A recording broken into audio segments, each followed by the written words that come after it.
All right, today's video, I'm going to cover vehicle topics. So if you plan to ship your vehicle to Germany or you plan to buy a vehicle in Germany, just overall vehicle concerns, I'm going to cover the basics here in this video, some gee whiz items and some must know items. So stay tuned. If you're interested in this kind of material, please hit the subscribe button, drop me a comment, ask me a question. Thank you. Okay, so in my other two videos that I made, I covered motorcycles and also just some Autobahn basics. And this is kind of a successor to those videos.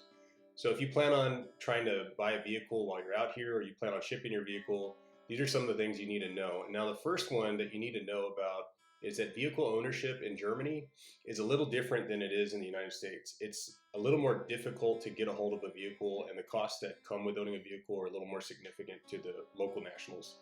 In our case, where do we fit into that, right? So if you're an American citizen living in Germany, how do you make that happen? Well, the first thing that you're going to notice is that the vehicle inspection system is a little more strict than most places in the United States. Notice that I said most places, right? I'm not considering California or New York because those are more extreme examples in the United States. Now, if you go down to the South or some places Midwest where areas are more rural, vehicle restrictions aren't as intense. But I can tell you that coming from Texas, the vehicle inspection system is a little more rigorous here. So in my motorcycle video, I talked about how stock vehicles and loud pipes, automatic failures, right?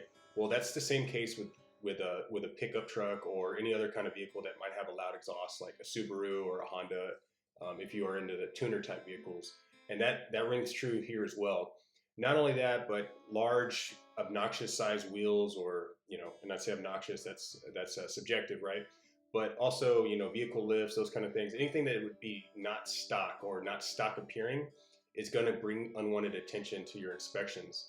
Now, does this mean that you can't, have any kind of modifications? Not necessarily, but it does mean that you have to navigate a little more carefully and you need to project that image of a complete vehicle.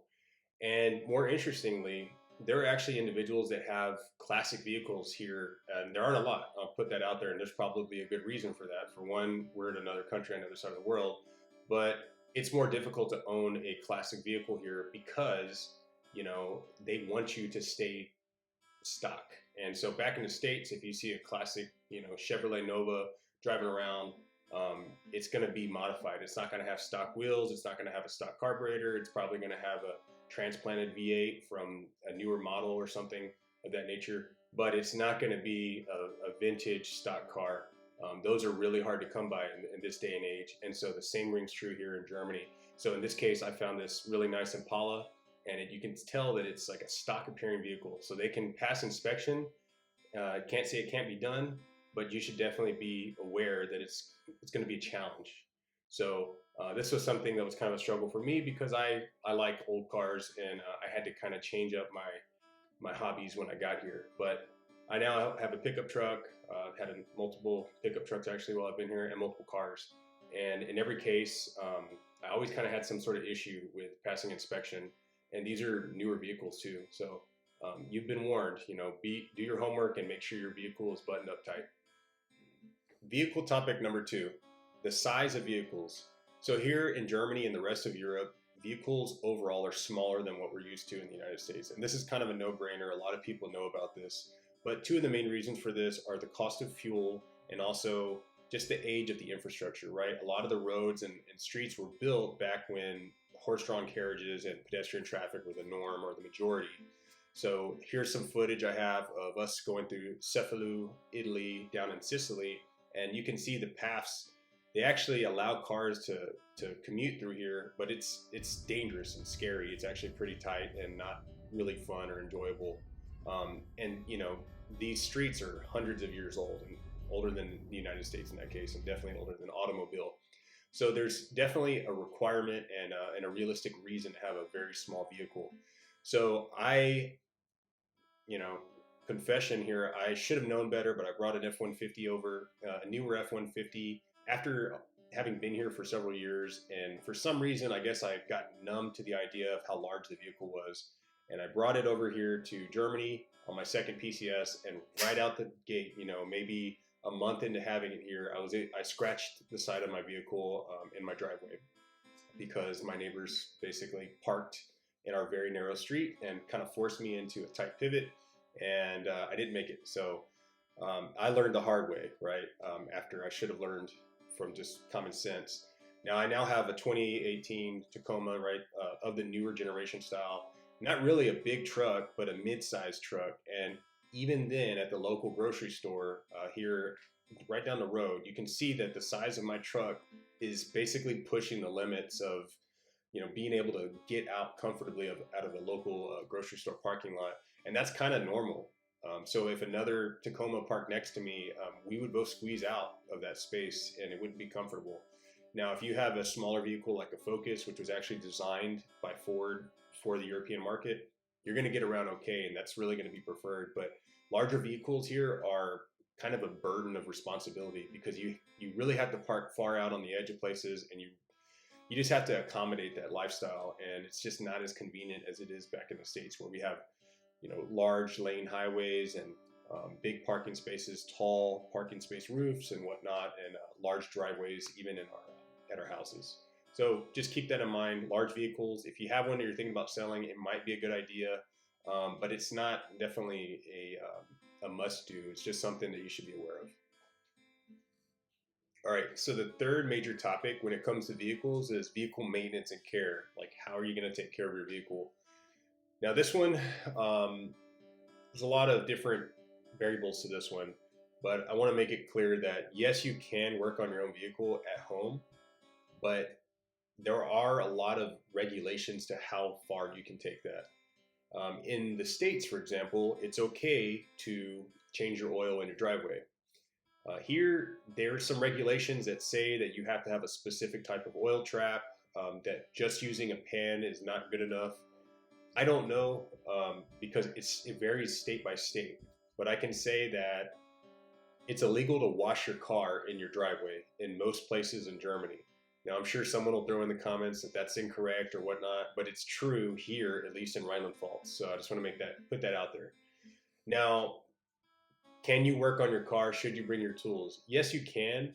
But again, there's a lot of regulation because it's tied to the environmental aspect of working on your car. If you spill oil and it goes down a drain, there has been, statements about how the police can actually trace it to your driveway, to your drainage, that, your drain port that's right near your driveway, and catch you and fine you.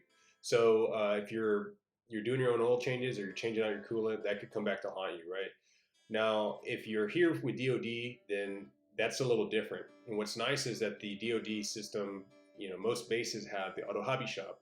And while they may be underutilized back in the States, here in Germany, at least, they're pretty busy and they're pretty active and they're really nice too. So they have a full, vehicle maintenance system as far as vehicle lifts, and they're fully stocked with all the tools that you could require to do most basic maintenance items. I mean, I've seen people do full engine swaps. So if you want to get that intense to it, they'll let you store your vehicle there. Obviously, all these rules are set to change at some point.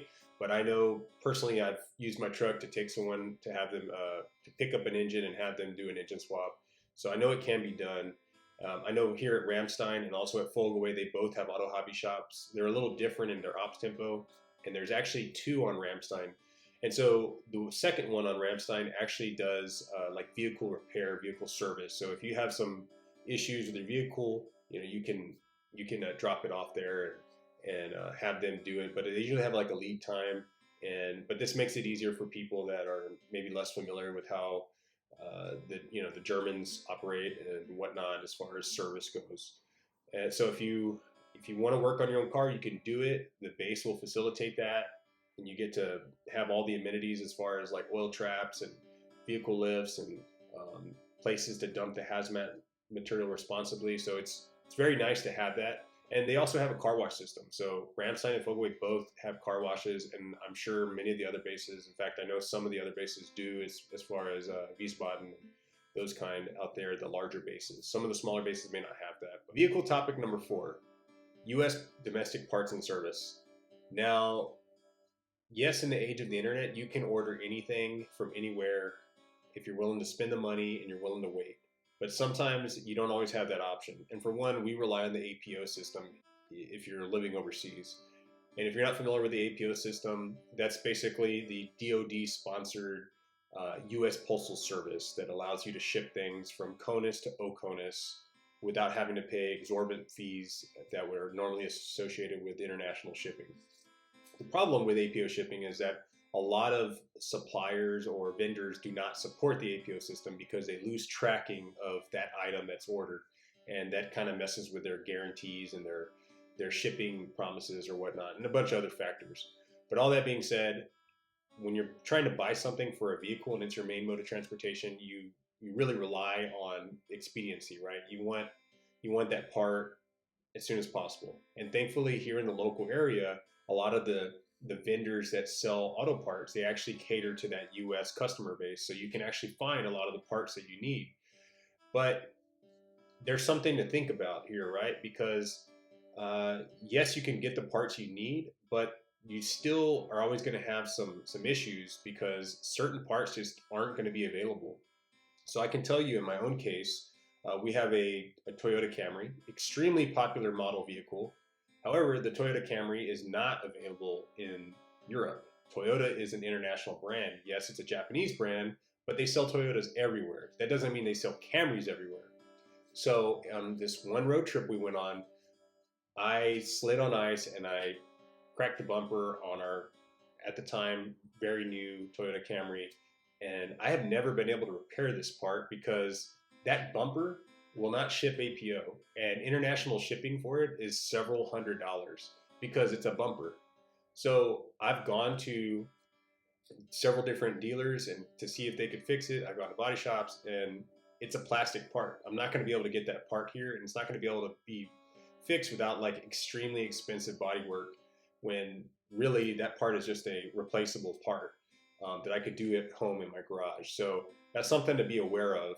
And the same thing goes with the Toyota Tacoma. These are just great examples because Toyota, like I said, is an international brand, but the Tacoma is only sold in the States. In most places, if anybody's been deployed to the Middle East, they sell the Hilux, and that rings true here in Europe. The Hilux is the mid-sized truck or the truck that Toyota has available to the local market. It's not the Tacoma. So Tacoma parts also are not available.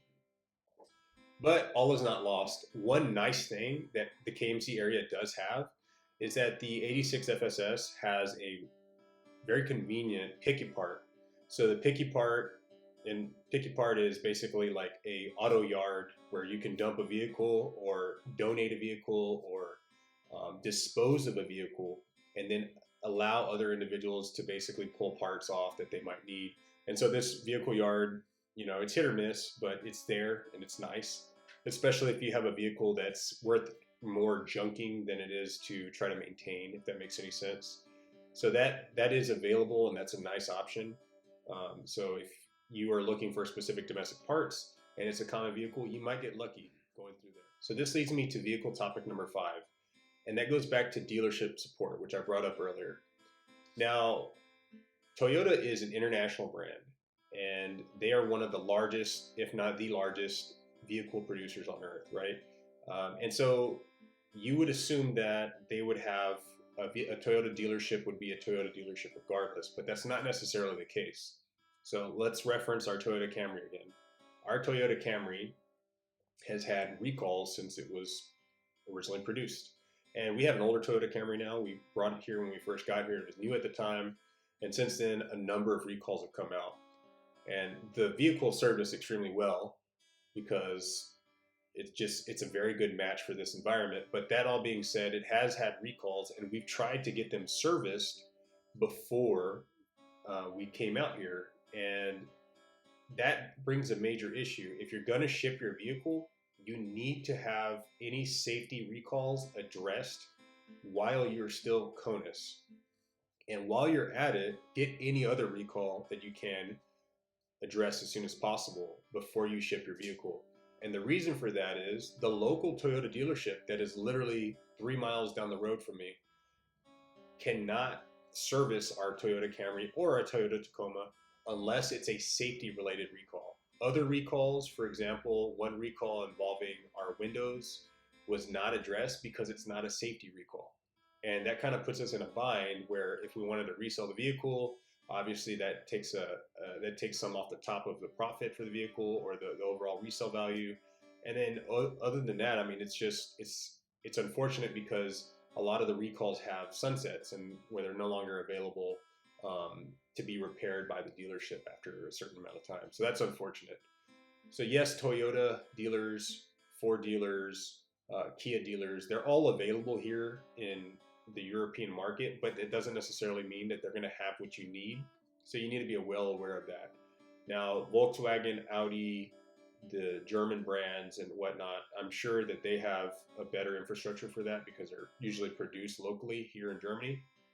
And they often have incentive programs that sell German vehicles, US spec German vehicles at reduced rates, direct from the manufacturer, and all sorts of really cool gizmos and unique editions and whatnot. But that doesn't necessarily mean that all the other brands, right, the other European brands that aren't German or that the other non-affiliated DoD markets are going to be available for that.